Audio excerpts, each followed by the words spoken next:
जम्मू से आ रही हैं नंदिता जामवाल।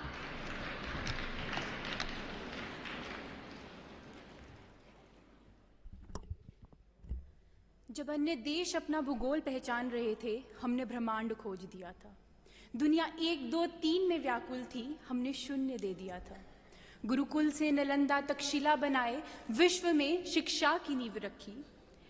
महावीर गौतम बुद्ध इसी मिट्टी के बेटे थे जिनसे दुनिया ने शांति सीखी। भारत का इंफ्रास्ट्रक्चर कुछ कमजोर है, ये हमारे लिए ताना था। भारत का इंफ्रास्ट्रक्चर कुछ कमजोर है, ये हमारे लिए ताना था। दोस्तों, याद करवा दो सबको, श्री राम ने त्रेता युग में सेतु बना डाला था। इसी सुनहरे भारत की कल्पना मन में लेकर मैं भारत देश के अति सुंदर राज्य, मंदिरों के शहर जम्मू कश्मीर से नंदिता जामवाल आप सबका हार्दिक अभिनंदन करती हूँ। एक महान व्यक्ति का कहना था कि देश के युवा को आगे आकर राष्ट्र का भाग्य विधाता बनना चाहिए।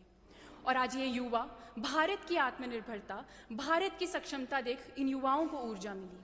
उन्हें ऊर्जा मिली जब उन्होंने चंद्रयान को अंतरिक्ष में जाते देखा। उन्हें ऊर्जा मिली जब उन्होंने बैटल टैंक अर्जुन को मैदान जंग में खड़े देखा। और इन युवाओं ने पिछले कुछ सालों में 1 लाख से अधिक स्टार्टअप्स का निर्माण कर भारत को आत्मनिर्भर बनाने में अपना योगदान दिया। आज वर्ल्ड इनोवेशन इंडेक्स में भारत 40वें स्थान पर है और ये कामयाबी हमारी प्रतिभा या कहूंगी प्रतिभाशाली युवाओं के दम पर है।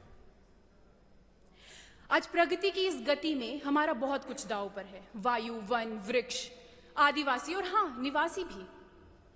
खनन करते करते हम इतने भीतर चले गए कि हम अपनी माँ भारती का ही हनन कर बैठे। आज राजधानी दिल्ली में बैठे हो दोस्तों, जाओ यमुना के हाल देखाओ। अभी इतना भी समय नहीं हुआ है कि तुम उत्तराखंड की प्रलय भूल जाओ।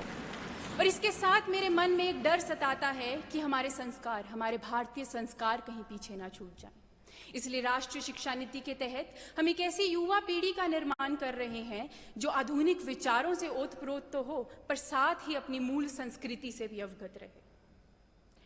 कहते हैं युवा शक्ति है, युवा सशक्त है, युवा आधार है, युवा विचार है, युवा नायक है। तो जो युवा नायक है वो विधायक क्यों नहीं? ये मैं इसलिए पूछना चाहती हूँ क्योंकि उन्नति की इस राह पर निरंतर आगे बढ़ने के लिए युवा नेतृत्व की एक अहम भूमिका एवं आवश्यकता है।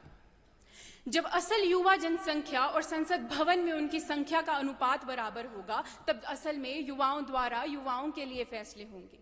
मेरा मानना है कि जिस दिन जमीनी स्तर की राजनीति, ग्रासरूट पॉलिटिक्स, जिस दिन जमीनी स्तर की राजनीति में युवाओं को अवसर मिलेगा, जिस दिन हर पंचायत में एक युवा पंच, एक युवा सरपंच होगा, उस दिन हर गांव, हर ढानी, हर शहर का बच्चा भारत की राजनीति एवं हमारे समाज को सुंदर बनाने में दिलचस्पी लेगा। और दोस्तों, आने वाले 10-15 साल बाद हिंदुस्तान का मंजर बेशक खूबसूरत और अलग होगा।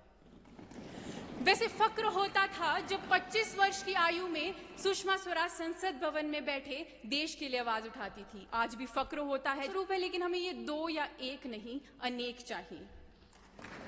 इतिहास गवाह है कि जब जब युवाओं की शक्ति की युति हुई है, हमने बड़े लक्ष्य प्राप्त किए हैं। तो आइए हम सब युवा मिलकर आज संकल्प लेते हैं।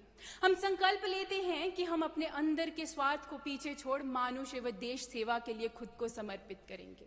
हम राजनीति नहीं, लोक नीति यानी लोक सेवा के लिए तत्पर रहेंगे। आइए हम संकल्प लेते हैं, हम उत्तर से लेकर दक्षिण तक, पूर्व से लेकर पश्चिम तक, हर जिले, हर प्रांत, हर कस्बे को साथ लेकर भारत को विकसित बनाएंगे और एक बार फिर अपने महान भारत को विश्व गुरु साबित करेंगे। सभी युवाओं को मैं कहना चाहूंगी, एक बार एक स्वर में मेरे साथ जोर से बोले, भारत माता की, भारत माता की, भारत माता की। जय हिंद, जय भारत।